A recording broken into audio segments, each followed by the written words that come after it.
Welcome to the Ventura Center for Spiritual Living. I'm Reverend Bonnie Rose, and it's great to have you here this morning. I'm going to go ahead and turn it over to Lonnie, our board president. Good morning. It's great to start with some laughter this morning. And I always say this, but today is an extra special treat because we have our beloved Jennifer speaking. And I just encourage you out there to show her some love, because I know what it's like to stand up here on this on the pulpit and have your knees shaken. So we're just so blessed to have Jennifer join us this morning. So settle in. We've got a great reading, beautiful music, and Mr. Bill. How can it get any better? Thank you. Thanks, Lonnie. Good morning. I'm Bill Hadrys with Youth and Family. And today, I'd like to start by having you relax, take a deep breath, close your eyes if you'd like, and think. Have you ever experienced any major changes in your life? Maybe a new teacher, moving to a new neighborhood, a pandemic? No? Think, how did you feel? Were you scared, nervous, resistant, perhaps? Were you able to see any good from it? Maybe new friends, a new favorite teacher, a new way to connect. So, how can we make change feel easy to accept? Bring a flashlight. Ooh. Right? When I go camping, it gets really dark. And I turn on my flashlight, and I may not always see where I'm going to end up, but I can focus on my next step. Having faith of God is like having a flashlight. It's knowing that whatever is at the end of our journey, we are always supported every step of the way. So change and new things in life only have to be as scary as you decide. You can choose in your own mind to accept the change and trust it will be good instead of being scared and resisting it. So I invite you to repeat after me. I choose to trust that change will be good. I choose to trust that change will be good. And so it is. And so it is. Thank you. Thank you, Bill. Okay, so now I'm inviting Bill Seal, who's our practitioner, and he's going to give us, good morning, he's going to pray for us. Good morning, everyone. And at this time, I would invite all the practitioners and ministers to please stand with me as we anchor this prayer this morning. I give thanks for each and every one of you here. So as we enter into this prayer, know in your hearts that God is the source of love, source of compassion, trust, forgiveness, fearlessness, truth, strength.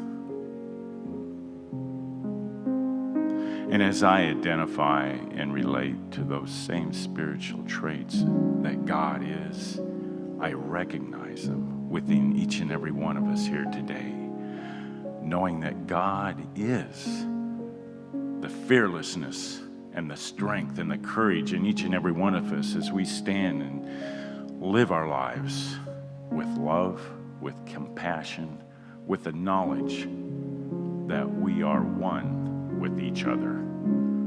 The strength that bonds us is that unconditional love. As we surrender in that knowledge, we are empowered to do and bring forth the gifts that we are bearing, whether it's music, whether it's a kind word, whether it's service to the homeless. Wherever that might be, look within ourselves and see that gift that we can share with others. Today, as we listen to the words of Jennifer, I know those words are truth, and they touch our hearts and our minds to empower us and uplift us, as well as the music and the reading. I give great thanks for this spiritual center that we are a part of, how we've held together and empowered each other and loved each other this last year of change. And yes, we're still standing, we're still loving, and we're still giving, and our hearts are wide open. Thank you, God, for that knowledge. And please join me today as I release these words into the universal law, saying, and so it is. So it is. Thank you, Bill. And let us breathe in and out, settling deeply into our center, knowing that our center is always with us, relaxing, letting go, letting love be, as we listen to the words of our sacred reading. The Moments of My High Resolve, from The Inward Journey by Howard Thurman. Keep fresh before me the moments of my high resolve. Despite the dullness and barrenness of the days that pass, if I search with due diligence, I can always find a deposit left by some former radiance. But I had forgotten. At the time it was full-orbed, glorious and resplendent. I was sure that I would never forget. In the moment of its fullness, I was sure that it would illumine my path for all the rest of my journey. I had forgotten how easy it is to forget. There was no intent to betray what seemed so sure at the time. My response was whole, clean, authentic. But little by little, there crept into my life the dust and grit of the journey. Details, lower-level demands, all kinds of cross-currents. Nothing momentous, nothing overwhelming, nothing flagrant. Just wear and tear. If there had been some direct challenge, a clear-cut issue, I would have fought it to the end and beyond.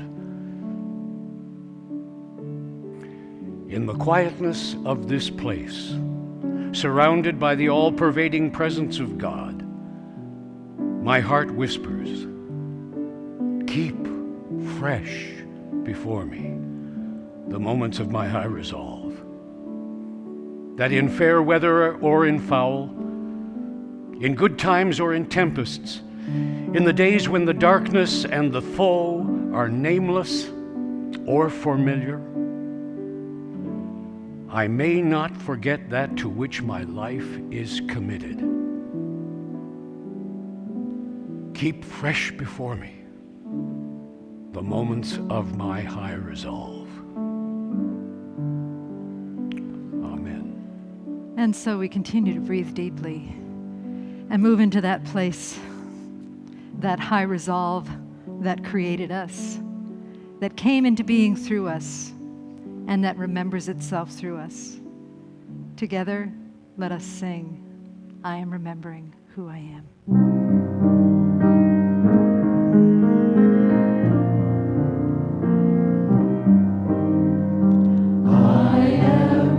Remembering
beauty of this divine remembrance.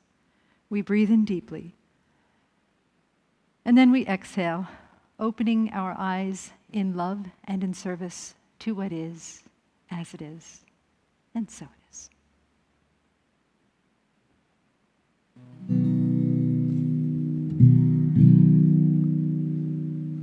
Hi, everybody.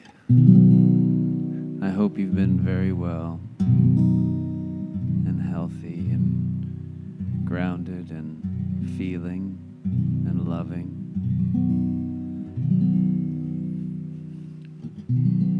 This song is called Stars Align, and I'll let it speak for itself.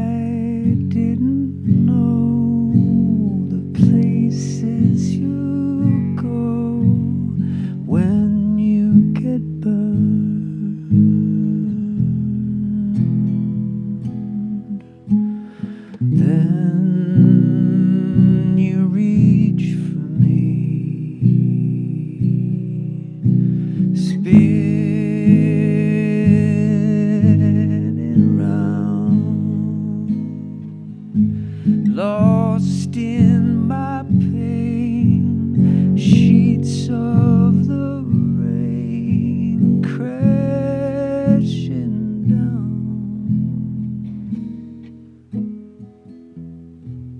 With you,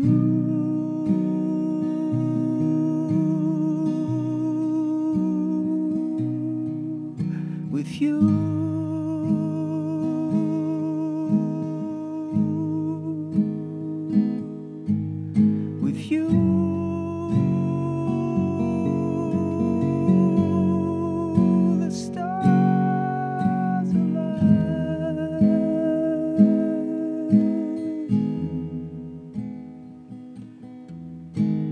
Burning skies to purple blue, golden echoes of the sun, laying us down, down on the ground to come undone.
Thank you. Thank you. Thank you, Tom. It's beautiful. Thanks. So I'm here to introduce our guest speaker today. Many of you know her. I've known Jennifer for years now. It's hard to imagine that we've both been here at the center as long as we have, but when I look at her grown-up kids that are like, this tall now, I remember when they were this tall and so adorable, and I was just so happy when she and Bill came to the center, and I just so admired them as parents and as people. Jennifer quickly went on the practitioner track where she dazzled all of us with her wit and her wisdom, and then went on to the School of Ministry. She is now in the School of Ministry, and she's in her last year, as I recall, and she's here today to enlighten us with her words of wisdom. Such an honor to have her speak for us today. And before I sit down, I just want to let Jennifer know that the flowers are dedicated to Jennifer Gadberry-Hadrys in honor of her first sermon at VCSL. Let's give Jennifer some love. Thanks. Thank you. I would have done it for the flowers. I feel happy now. Thank you, Bonnie. Thank you for inviting me to come talk today. This isn't my first talk, so you don't have to be too nervous. I have done a few other talks, but it is my first talk with the accoutrements, so this is pretty exciting for me. Really exciting to hear Hugh read the reading. Just thank you so much. It's so wonderful. And a big thank you to Howard Tom. What is his name? For the reading, because I've heard that saying, that keep fresh before me the moments of my high resolve. I've heard that it's a meme. It's on everything. It's in everything. And I like to use it. I actually use it as a mantra for my meditations. I have two that I like to use when I'm really struggling with meditating. That is one, keep fresh before me the moments of my high resolve. And my other one is I like to say, be still and know. So depending on what's happening, I just repeat those over and over, and it calms me and soothes me. So one day, I'm using this keep fresh before me, and I'm like, what is that from anyway? Where did that come from? And then I read the whole reading, and I was like, whoa, so keep fresh before me, this is a beautiful prayer, but then you do the reading, and it's like, this is a lesson. This is beautiful. I need to write that down. So I file it away, and then Bonnie asked me if I would like to talk, and I was like, it's springtime, and what do I want to talk about in springtime? And I remembered this reading. So it's springtime. Yay, I love spring. I love those transition times between one season and the next. Some of us might have realized that we're also coming out of a pandemic. So we have this big transition that's happening right now. It's happening for my kids, and it's probably happening for most of us, as vaccines are happening and opening, and things are opening. And Bonnie talked so beautifully about the removing of the stone and coming forth from our tombs. And in these transition times, I kind of like to reflect a little bit on what's happened before, and it's also the quarter, right? So this is we're going into our second quarter of the year. And some of you might have done the New Year's Eve celebration with Linda, where we were setting intentions. Some of us might still make New Year's resolutions. I think they're kind of passé now. I still do it. But there's some people that are like, and then there's also the choosing your word for the year. I did all of them. I do all of them. I love doing these things. I love setting intentions. I love that feeling of yes, I'm going to do this. I love the going from, I should do this, to I am going to do this. It feels empowering. It feels good. I write it down. I'm like, I'm doing it. And then April comes, and it's like, so how are those resolutions coming? And how are those? And some of you might be with me on this, maybe not. Some of you might be just gangbusters. I know my husband, he drives me crazy. The pandemic hit, and he had to start working out at home. And he gets up every day, and he works out in the living room. You hear him out there. 5 a.m. It's like, what is that, And he's like, look at these guns, and I enjoy it. So So it's a good thing, but he's set on it. He has he sets these behaviors. And it's easy for me to see that in him. I'm sure he sets some behaviors that he maybe isn't doing as well. But I don't see those because I love him and I like to see all of the good things about him. But so anyway, so taking a look at this lesson and this time of reflection, I'm looking at what I had said. And I invite everybody here, kind of think back a little bit. What were you set? What was your word? Like my word was compassion. I like that word. It's a nice word. And I nailed it. I don't even feel like bad about saying it. I'm pretty much nailing the compassion thing. I am so good. I am blessing and loving people at the grocery store who are like pulling their mask down to cough. I'm on it. I'm like, bless them. I love them. They are divine, immanent souls. I'm just like, I'm nailing the compassion thing inside. I'm like, yeah, doing that. And then some of my more mundane behaviors that I wanted to change. Every year, probably since middle school, every January, I tell myself I am going to journal. And in this center and in this teaching, journaling is part of every class. Journaling is a part of the artist's way. Journal. Even lately, I saw one of my behaviors that I picked up during the pandemic is binge watching Netflix. Yeah. Committed to that one. Nailing to binge watching Netflix for the pandemic. But I was watching this British criminal procedural show, and and the cops come in and they're like, "And where were you on the April 13th of 1983?" Because it's this cold case show. And the posh people are always like, "Oh, I'll have my secretary check my diary," and then they'll do the same thing to some like kind of tough guy in jail or something, and where were you? And he'll be like, "Right, I'll have my secretary check my diary," real sarcastic.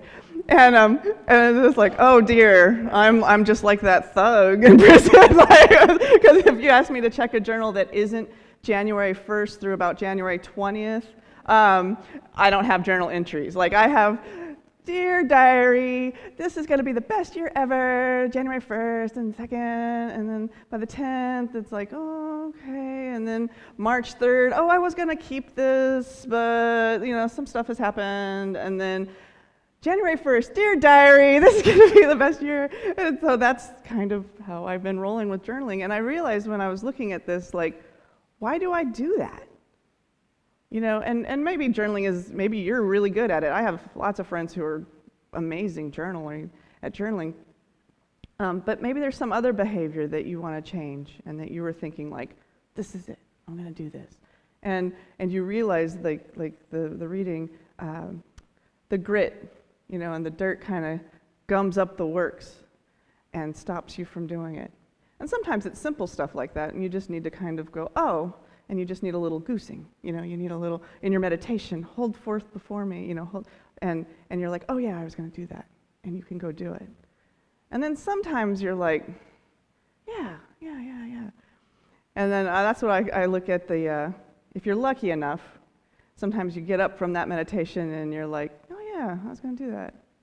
Oh, look, there's this over here. There's some Netflix to watch, or there's some dinner to cook, or there's something else that isn't that one thing that you promised yourself that you were going to do. And I don't have any like grand notions like that my journaling is going to, inform the masses. It's for me. It's to help me. It's something I would do for myself. Maybe yours is exercise. Maybe yours is eating right. But it's for you. But it's something that you just put aside. So what I was realizing is that when you have those moments and you're like, why do I do that? You can think of that in the pink voice. Why do I do that?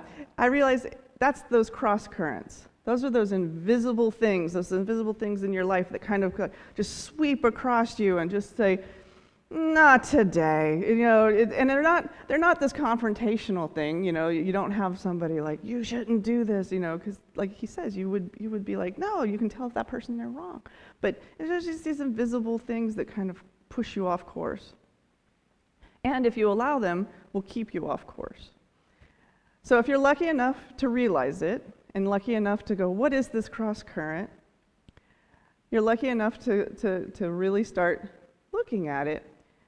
And I'm going to propose that I believe that those cross currents are your beliefs. They're those rooted beliefs that you have in you, that you have held fast to. They're your structure, your belief. When, if however many 14 years ago when I started here, if you had asked me about beliefs, I would have been like, well, yeah, my beliefs, my core beliefs, that's what makes me me. That's what's important, right? That's like my virtues or my beliefs. But I was thinking about this, and so I looked it up in the Science of Mind textbook, in the glossary. I always like definitions. They work well for me.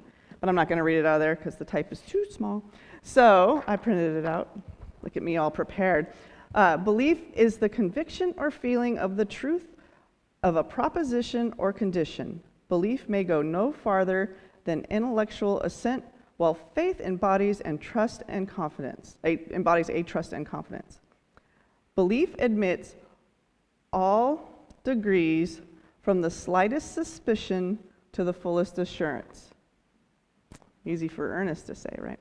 So, and I'm like, well, that's good news, right? It's completely counter to what I've always believed. I have always believed that my beliefs were what makes me me. But according to Ernest here, beliefs are from the slightest suspicion to the fullest assurance. Beliefs are something that is malleable and changeable. That means that we can change our beliefs. In a lot of centers for spiritual living, if I say, change your thinking, I can get the whole crowd to yell back at me, change your life. Change your thinking, change your life, right? And so when I heard that the first time, I'm like, that feels good. I can change my life just by changing my thinking. And I'm a good thinker, so that means that I am going to just nail this change in my life because I can think better than most people, I believe. So turned out that changing my thinking was just another behavior that I was really good at failing at. Like, oh, there I fall down again. So, and it was like, so if you read farther than just the soundbite, kind of like the reading today, if you read farther than the soundbite, you realize that Ernest Holmes has this catchy phrase, but what he really means is that you need to kind of find those beliefs, that you need to change those beliefs to change the thinking, to change your life. Like, but that doesn't make a catchy meme, right? That doesn't make a catchy title on your book. So how are we going to do this? How am I going to do this? I need to change my beliefs. And again, Miss Brain here. I'm an engineer in my day. My day job is engineering, and so I'm like, let's analyze this. And Ernest has a definition for analyzing too. This one's a little long, and so I don't read as beautifully. So here we go. To analyze anything is to resolve it into its constituent parts or elements. Self-analysis is the act of analyzing oneself. Look into your own past and find out what you are afraid of and convince the mentality that there is nothing to fear. Look the world squarely in the face. I love this part.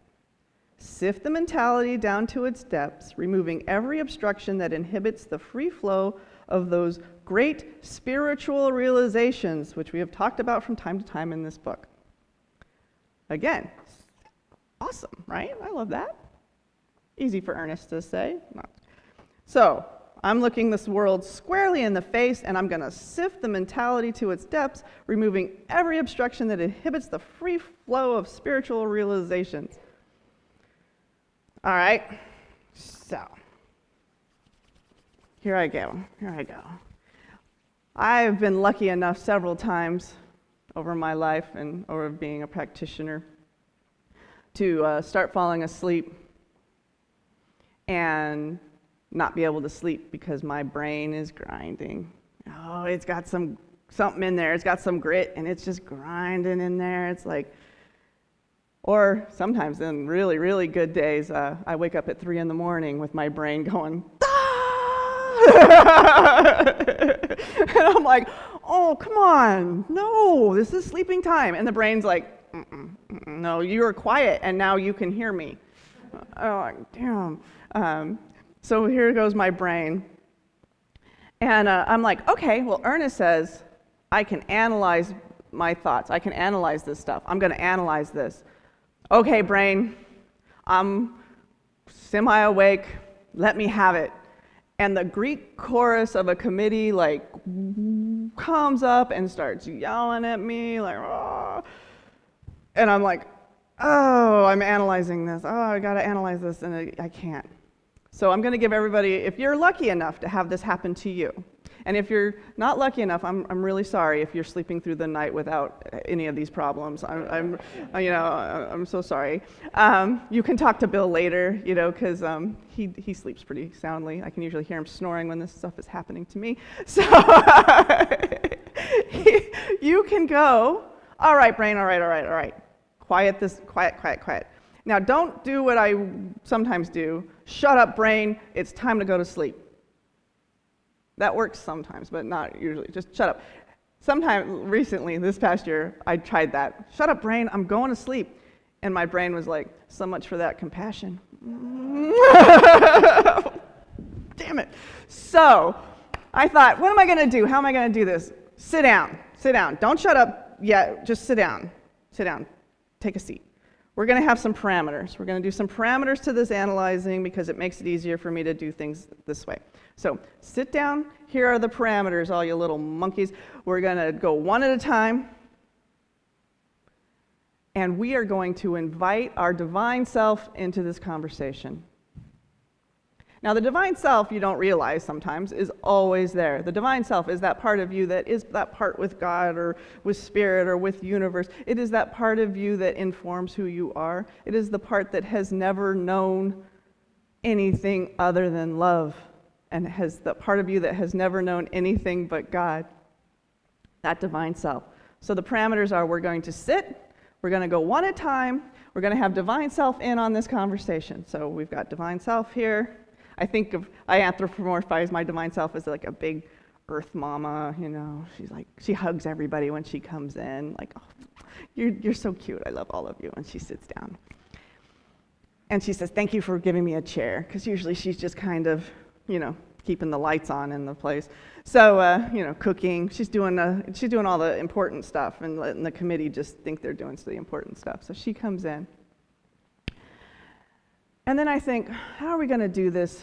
How are we going to, have each person heard? And then I remembered Byron Katie. I came to a Byron Katie seminar here years ago. She spoke here. And she is amazing. She has some amazing work. She has some really amazing books. So I heard Byron Katie here, and I got really excited, and I bought her book. And all of her books have these great pictures of her on them. And I bought it. And I took it home, and I read like the first 2 chapters, and then I didn't read it. I actually had to dig this one out from underneath my bed. And the gist of Byron Katie, everybody knows it, right? But what I remember is I also bought this book by Byron Katie, and I'll let everybody know I finished this one. I made it through. I finished this one in like record time. I was like, I'm nailing this one. I've used this one. I use this one with my kids. So for those of here, it's called Tiger, Tiger, Is It True? And it's by Byron Katie and Hans Wilhelm. I like saying his name. So, and in this book, Tiger has some problems. He wakes up on the wrong side of the bed. He has some problems with his parents. He's kind of like just having a bad day. And he's just, he's kicking stones, and he's just having a bad day. And he meets Mr. Turtle. It's always a turtle in kids' books. Like, have you ever noticed, like, if you really need some, like, wisdom advice, you go to a turtle? It's always a turtle. I've learned a few things by these kids' books, and it's like, I need to get me a turtle. So he goes to the turtle, and the turtle does Byron Katie's work with this little tiger. Is it true? And that's the question, and that's the tool. That's the tool she teaches, that's the tool in here. Is it true? And I love this tool. Like all good tools, you can use it for almost anything. It's like the butter knife of spirituality, So you can use this externally. Tiger uses Is It True externally. He uses it to analyze things that are happening with his parents and with his friends and with his teachers and with himself. He's able to do that. But I realized I can use this tool with myself too, and my committee. And this is how we're gonna deal with this committee. Is it true? That's all you have to ask. And the divine self loves that. Actually, you want to read this? No? Okay. She's like, I don't know, this sounds like some spiritual lesson in there. It doesn't sound like a fun book at all. But so like the spiritual butter knife it works not only to spread your peanut butter, it works as a screwdriver, it works as a hammer, you can bonk those people. No, we're doing compassion. We're not bonking our thoughts on the head anymore. So you get your committee, and your committee starts one at a time saying what you're doing that is so bad, where you're failing. You didn't journal. You're right. Why do you think I didn't journal? Or somebody else on the committee who wants to stick up for you. She didn't journal because she didn't have the time. Well, she had time for that Netflix. Yeah, but, she was almost done with the series. But she could have done it before she got to bed. Yeah, but she's really tired. Because she watched the stupid Netflix. So it goes back and forth. I mean, you're like, time out. We're spiritual. We're spiritual. We're religious scientists. What's the truth? What's the belief behind this? And for me, my little own special truth, because I've done all sorts of things for the journaling. Like I bought really fancy journals, and it boils down to a few things. I don't want to write in the fancy journal because it's fancy and it's pretty, and I don't want to make it messy because my handwriting's ugly. Or sometimes there was nothing to journal. I don't remember my dreams. I don't have anything important to say. And all of this boils down to I'm not worthy. I didn't think I was going to make myself cry. But it hurts. It hurts to say it out loud, and it hurts to feel it, and it hurts to believe it. And that's when your divine self goes, finally, thank you. And your divine self looks at your committee and says, thank you. Thank every single one of you for helping her come to this realization. Thank you, all of you, for finally helping her see where she is holding this belief that she thought she got rid of because she is a divine emanation of God. We say that here all the time. I'll say that for you when you call and want prayer, and I'll know it for you, and then I'll turn around and I will forget it for myself. That belief, that is so rooted that you have to pull it out and pull it out and pull it out and pull it out. And it gets cross-currented and it gets covered up. And sometimes it pops up unexpectedly. And when it does, you have this gift of this self-talk so that you can shine light on it again. And that's the gift. That's the thing. So your divine self is this true? I'm not worthy. My divine self goes, is that true? Tiger, is that true? No, it's not true. I know it's not true. Do you? If I say yes, can I go to sleep?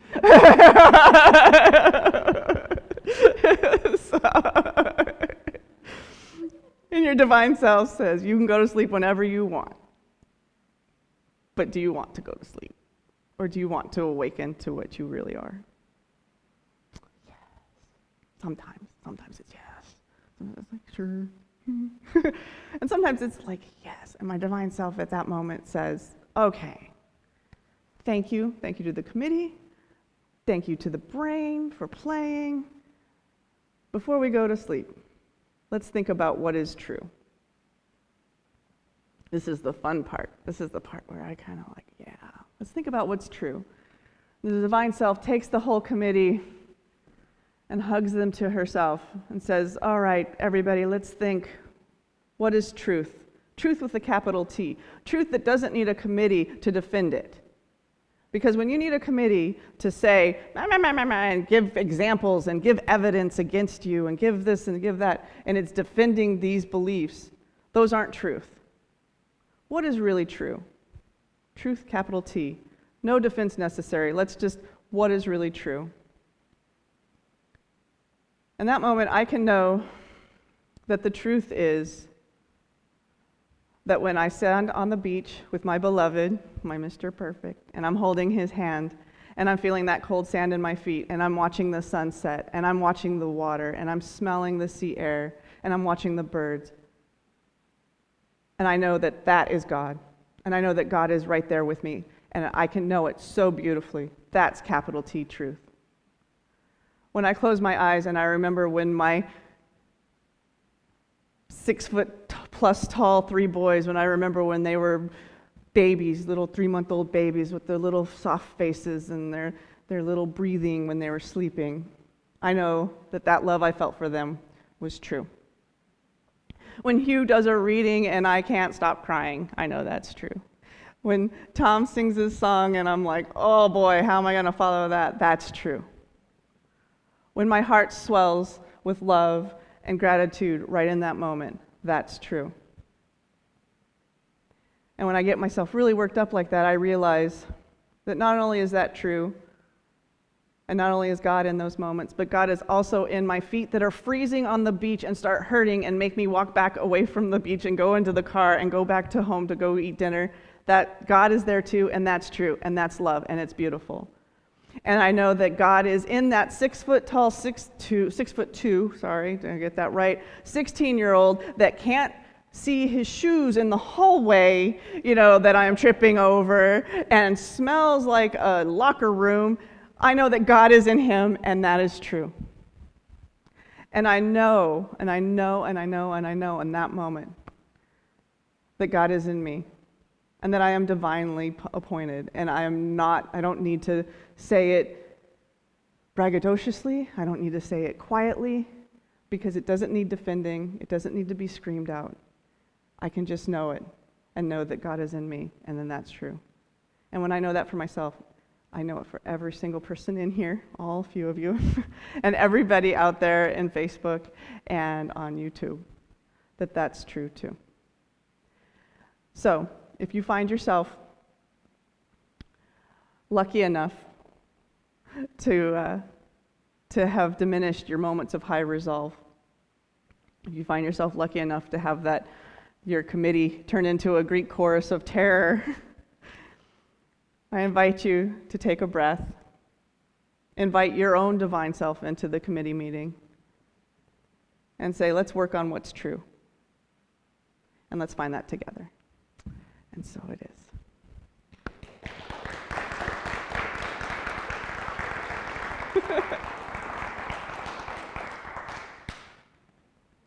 I get Chris playing for me while I pray. Not just in my head like when I'm at home. Oh, taking a deep breath in. Something Chris didn't know before is that he is always with me playing piano. He accompanies me whenever I'm in the world. And I just invite everybody, close your eyes. Knowing that God is in this moment, right here and right now. God is with us in this sanctuary and outside of this sanctuary. God is everywhere, in everything, as everything. That one divine presence, unifying each single one of us together in beauty and love and community and joy. I know I can speak this word as one with everybody. I know that this time together has been blessed. I know that everybody that has said yes to Sunday morning with VCSL, or sometimes even later in the week, that they are blessed by this one presence, this one infinite intelligence. All of life, every single thing is a blessing. And we open our hearts to accept that blessing. We open our hearts to keep that divine truth foremost in our hearts and our minds and in our lives. I'm so grateful to know this truth. So grateful for everyone who said yes, so grateful for God. And I release my word into the infinite and universal law. And so it is. Ah, Jennifer, So beautiful. Thank you. You have no idea how much I needed to hear that today. So thank you so much. I said the same thing to Bill, too, about the children's message. Just really so wonderful. I really appreciate both of you. Just love you both. So thank you. In the spirit of love, I give it to you now, right? Yeah. I'm all confused. Okay. It's Lonnie's turn. Thank you, Jennifer. When Bonnie asked me at the beginning of the pandemic to do the offering, you just don't say no to Bonnie. And then, I have to bring my cheat sheet because I can never remember the prayer. I got it wrong a couple of times, like I got to print it out, Annette did that. But, each week I think about why the center's work is so important and how our investment in our spiritual center blesses so many and our community. And I just think it's what Jennifer demonstrated this morning is that we are not alone, because I thought I was the only one that was unworthy. And I know that Jennifer's worthy, and I know that she knows that belief for me, and that reciprocity has power. And that's what our center does, is it gives people a place to come, and we can know the truth for them, and they can know the truth for us, and that is very powerful. So, in that spirit, I invite you to place your offering over your heart and repeat after me. We trust in spirit. We trust in spirit. Love is a giver and receiver of all that we are. Love is the giver and receiver of all that we are. We offer this gift. We offer this gift. It is an outer expression of our inner abundance and compassion. It is an outer expression of our inner abundance and compassion. Our gifts bless many. Our gifts bless many. And return to us multiplied in miraculous ways. And return to us multiplied in miraculous ways. So that we may give again. So that we may give again. And so it is. And so it is. Thank you.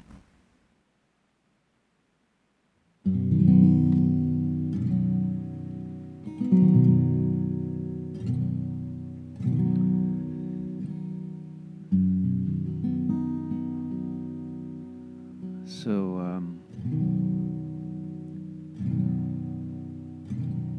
just to kind of riff off that theme of belief, I think what's been helpful to me is the more that I realize that this is a dream within a dream,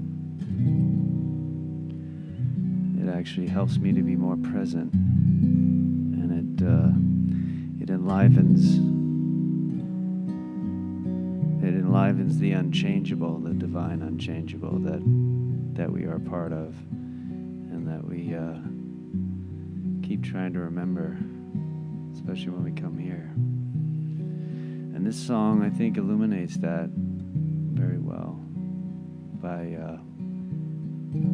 our wonderful prophet, John Lennon, who maybe you can throw him up there at some point. So feel free to sing along if you know it.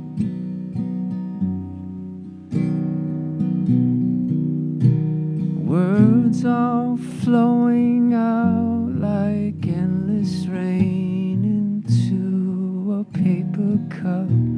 They slither while they pass. They slip away across the universe. Pools of sorrow, waves of joy are drifting through my open mind, possessing and caressing me. Jai Guru Deva.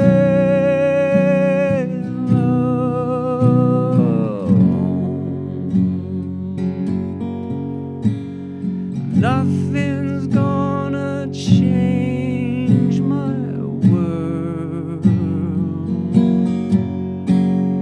Nothing's gonna change my world. Nothing's gonna change my world. Nothing's gonna change my world. Limitless sun which shines around me like a million suns and calls me on and on across the universe. Our thoughts surrender like a restless wind inside a letterbox. They tumble blindly as they make their way across the universe. Jai Guru Deva Om.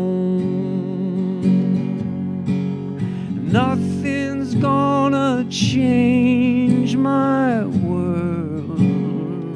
Oh, nothing's gonna change my world. Nothing's gonna change my world. Oh, nothing's gonna change my world. Nothing's gonna change my world. Oh, nothing's gonna change my world.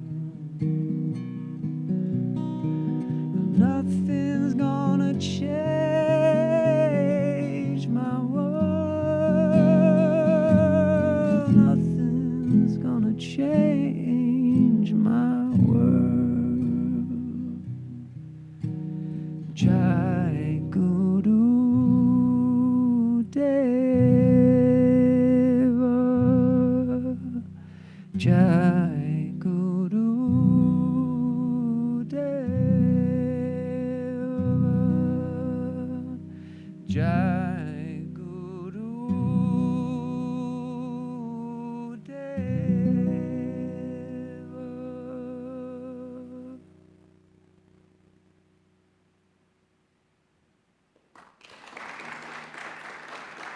Thank you. Thank you. Just so I want to share with you, I offer a music healing circle online Tuesday nights. This Tuesday at 7 to 9 p.m. Pacific time. So come and see me if you're interested. Tom, hey, is Jai Guru Deva in the original song? Yeah. Really? Yeah, I don't, I didn't listen to the Beatles that much as a kid. Sorry. But I did not realize that was in their India phase, right? Where they were, yeah, sure, absolutely. Good to know. All right. Oh, announcements. Whew. Almost forgot. I got all Jennifer's stuff here. No, it's okay. It's all right. So here we go. Okay. So, if you are interested in learning more about your purpose in life and devotion, in our newsletter there's a sign-up link for something that I'm offering via Service Space, and it's a 7-day process. And go ahead and sign up for that. It's free, really fun, and it's global, so you get to meet people from all over the world. Prayer and meditation class is coming up. That's facilitated by Doreen Palermo, and that's happening via Zoom. The information for that is on our website, www.VenturaCSL.org. This is a prerequisite if you'd like to become a practitioner someday. You too can be like Jennifer and stand up here and talk on a Sunday. How about that? Don't mean to scare anybody. It's gonna be fun. Just take the class. Amy Michelson is doing a Prayers Gone Wild workshop, and that's on Saturday, May 15th, and that's also on our website, and the Zoom information and registration link is there as well. The second Wednesday coming up soon is the Kindness Meditation, and that's facilitated by Peter Frank. The information is on our website under meditation. We are having a Red Cross blood drive, co-creating this with the Red Cross in our downstairs room, and that's on April 13th. You also need to sign up for that in advance, and there's a link on our website homepage under special events. And then, let's see, I think that's it. We have 1-minute miracles coming up after the service. If you'd like to get some prayer, some private prayer on Zoom with the practitioner, just go ahead and click on the link that's posted in the Facebook comments, and you will be good to go. So I think that's it for now. I really look forward to seeing you next week, and we'll pray out, and then you'll have a wonderful day. Okay, here we go. So turning within, let us just trust to know that this time together has been good and very good, that we have been blessed by the wholeness of spirit that shows forth in everything, that is in each one of us, showing up as us in us, even when we don't remember. But today, we have remembered. We have touched the hem of that infinite garment of the Holy Absolute, and we absolutely trust that we are enwrapped and enfolded in that garment always as we go our separate ways. And so we are so blessed. We are so grateful, so thrilled to be here together, and knowing that even when we're not together, we are never apart. Just like God, we are always connected. With a heart that is so filled with gratitude for this time together, I say thank you, Spirit, thank you, love, thank you, God, and I release these words into the divine mystery, and together we say, and so it is.